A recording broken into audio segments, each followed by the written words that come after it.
Hello, guys, and welcome to our YouTube channel, which is Clear Tech with Rishabh. And today we are starting with the first unit, which is Introduction to Algorithm within Machine Learning. Which is define algorithm, explain their importance in machine learning. So, what is an algorithm? Algorithm is a step-by-step finite sequence of instruction designed to perform a specific task or solve any particular problem. Algorithm forms the foundation of all computational processes because they define how a problem should be solved.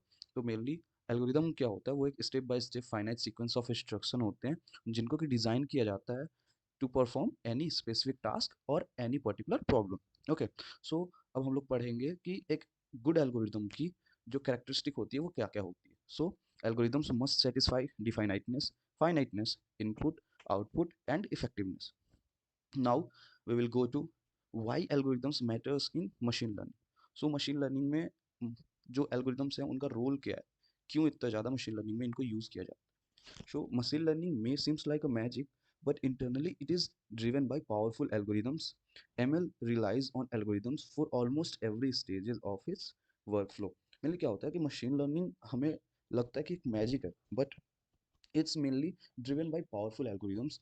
क्योंकि जो machine learning होती है ना, वो अपने हर एक workflow के हर एक स्टेजेस में एल्गोरिदम्स का बहुत ज़्यादा यूज़ करती है। जैसे फर्स्ट जो उसका वर्कफ्लो में फर्स्ट स्टेप है वो होता है मॉडल ट्रेनिंग। तो मॉडल ट्रेनिंग में यूज़ होता है ग्रेडियंट डिसेंट, एडम, एसजीडी। ये सब मॉडल्स को हेल्प करती हैं पैटर्न डेटा के पैटर्न्स को समझने में। Okay, so now secondly we will talk about feature engineering. Feature engineering में क्या होता है कि उसमें फीचर सेलेक्शन करने के लिए जो एल्गोरिदम्स होते हैं जैसे greedy selection, ranking algorithms, mutual information, ची स्क्वायर टेस्ट, ये सब प्रोसीजर्स यूज़ करते हैं जो कि बेस्ट फीचर को पिक करने में हेल्प करता है। अब थर्ड हम लोग पढ़ते हैं model selection and evaluation. Searching the best combination of hyper parameters requires grid search, random search, Bayesian optimization. All of these are algorithm driven exploration techniques. So ये जो है ये mainly model selection and evaluation में काम में आता है। अब फोर्थ हम लोग पढ़ते हैं सर्च एंड सॉर्टिंग। तो जो मैन बहुत सारे जो एमएल एल्गोरिदम्स हैं ना, वो हैवली डिपेंडेंट होते हैं सर्चिंग और सॉर्टिंग पे। जैसे KNN uses nearest neighbor search, decision trees, sort features, values to find best splits. अब फिफ्थ पढ़ते हैं which is data manipulation. Data manipulation is what? So manipulating data according to your use. So large data set requires efficient algorithms for sampling, data cleaning, dimensionality reduction, handling missing values. So the overall conclusion is this कि machine learning cannot function without algorithms. Algorithms determine speed, efficiency, accuracy, and scalability of machine learning systems. Essential for any ML application. Okay, so now we will go to second topic or second question, which is tools to analyze algorithms. So there are several tools to analyze an algorithms, but the main tools are time complexity and space complexity. So going with the time complexity, so time complexity is a function that tells how much CPU time an algorithms will use as a function of input size n. So time complexity क्या होता है? Time complexity वो होता है कि एक CPU कितना time लेगा किसी भी एक एल्गोरिदम को प्रोसेस करने में। ओके, सो इसके अंदर हम लोग पढ़ते हैं जो टाइम कॉम्प्लेक्सिटी के अंदर एसिम्प्टोटिक नोटेशंस होती हैं। सो बिगो नोटेशन ये होता है कि ये रिप्रेजेंट करता है वर्स्ट केस रनिंग टाइम को, और ये इंश्योर करता है कि कोई भी एल्गोरिदम इस टाइम को एक्सीड ना करे किसी भी अनफेवरेबल कंडीशन में। अब सेकंड इज थीटा नोटेशन। ये मेनली आपका एवरेज केस रनिंग टाइम दिखाता है, और ये मेनली जो most realistic picture of performance है ना, वो थीटा नोटेशन ही शो करता है। अब thirdly we will understand about omega notation. So it's represent the best case running time. अब हम लोग पढ़ते हैं कि टाइम कॉम्प्लेक्सिटी की एग्जांपल्स क्या होते हैं। So algorithm time complexity and explanation. First is linear search, which uses O of N, जो कि यूज जिसका कि मतलब होता है कि ये एक एक एलिमेंट को चेक करेगा और बताएगा कि इसमें हमारा टारगेट एलिमेंट क्या है। फिर secondly binary search, bubble sort, merge sort, and their time complexity and explanations are here. So now we will talk about why time complexity matters in ML. So ML uses very large data sets, about 100k to millions of rows. Slow algorithms become impractical. For example, training KNN with O of n per prediction becomes slow for huge data set. Sorting operations used for feature analysis require efficient sorting.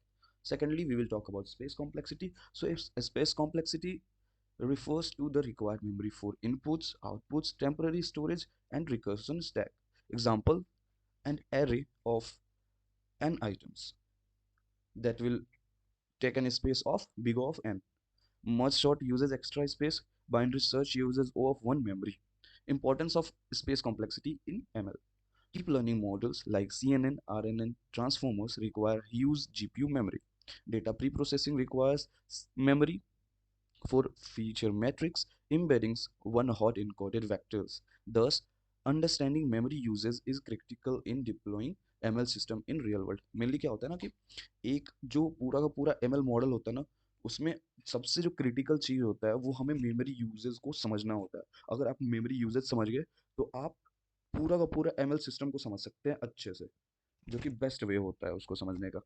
अब thirdly we will go on explain divide and conquer in detail with example. So divide and conquer is a powerful algorithm strategy where a large problem is broken into smaller sub problems solved individually and combined. Mainly divide and conquer जैसा हमने पहले भी पढ़ रखा है कि इसमें क्या होता है कि सबसे पहले एक डिवाइड किया जाता है, फिर कॉन्कोर किया जाता है, फिर उसके बाद उसको कंबाइन किया जाता है. सो इसके स्टेप्स ऑब्वियसली तीन ही है, डिवाइड कॉन्कर एंड कंबाइन, जिसमें सबसे पहले एक प्रॉब्लम को सब प्रॉब्लम्स में डिवाइड किया जाता है, फिर उसके बाद उनको सॉल्व किया जाता है कॉनकोर के द्वारा, फिर थर्ड में उनको मर्ज कर दिया जाता है या फिर कंबाइन कर दिया जाता है. इसके टॉकिंग अबाउट दिस एग्जांपल, सो पहला इसका एग्जांपल है जो कि मर्ज शॉट है, जिसके अंदर हम लोग एक एरे को दो पार्ट्स में तोड़ते हैं, फिर उसके बाद रिकर्सिवली हम लोग शॉर्ट करते हैं ईच हाफ को, फिर मर्ज कर देते हैं उनको. इसका यूज़ किया जाता है मेनली एमएल में बहुत ज़्यादा, जो कि सॉर्टिंग कंटिन्यूअस फीचर वैल्यूज और एफिशिएंट रैंकिंग टास्क के लिए.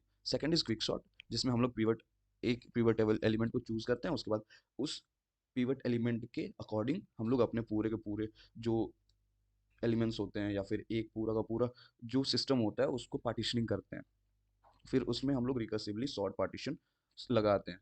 इसका भी यूज़ है फीचर रैंकिंग और प्रिपेयरिंग डेटा सेट्स में. थर्ड इज बाइनरी सर्च, जो कि हम लोग जानते हैं उसमें हमेशा high plus low by two करके हम लोग उसका डिवाइड करते हैं किसी भी लिस्ट या फिर किसी भी एक पूरे के पूरे एलिमेंट के ग्रुप को हाफ में, फिर चेक करते हैं मिडिल एलिमेंट को और रिड्यूस करते हैं सर्च इंटरवल को. ये यूज़ क्यों होता है एमएल में? एमएल में इसका यूज़ है हाइपर पैरामीटर सर्च या फिर searching sorted level values. Importance in machine learning. So what is the importance of divide and conquer in machine learning? So first is decision trees, second is KD trees, third is boosting algorithms, fourth is parallel training. So आखिर decision trees में होता क्या है? Decision trees के अंदर एक data set को split किया जाता है recursively using criteria like Gini and entropy. फिर secondly we will purely divide and put the conquer logic on it.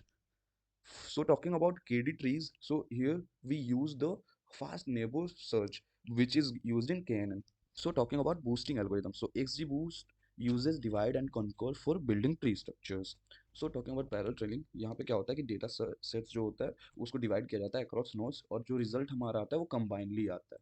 So overall हम लोग ये समझते हैं कि मेनली डिवाइड एंड कॉन्कर में जो थ्री स्टेप्स है ना वो ही पूरा का पूरा एमएल में भी सेम टू सेम वही लगता है. तो जितने भी एल्गोरिथम्स है ना वो बहुत बड़ा रोल प्ले करते हैं हमारे एमएल मॉडल्स के अंदर.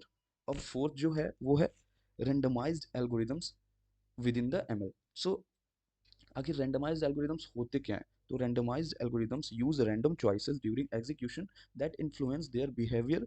दे do not always follow the same path for the same input.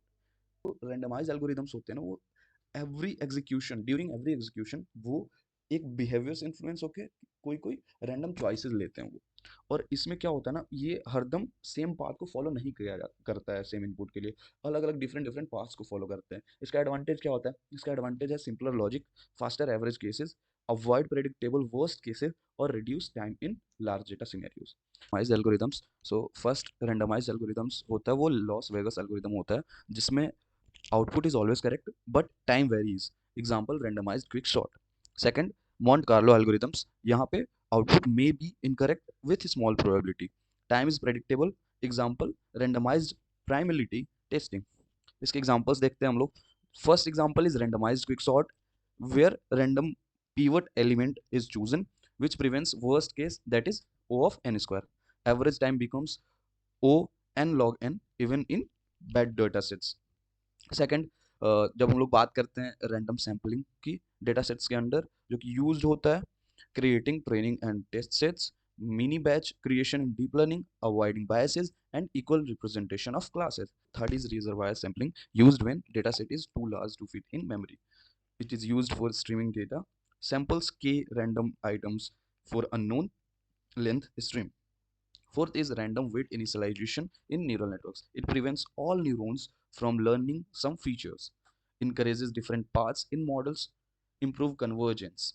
And last, when we talk about the most important topic or the most important question which can be asked within this chapter is the every machine learning method is essentially a specialized algorithm designed for tasks like classification, regression, clustering, or optimization.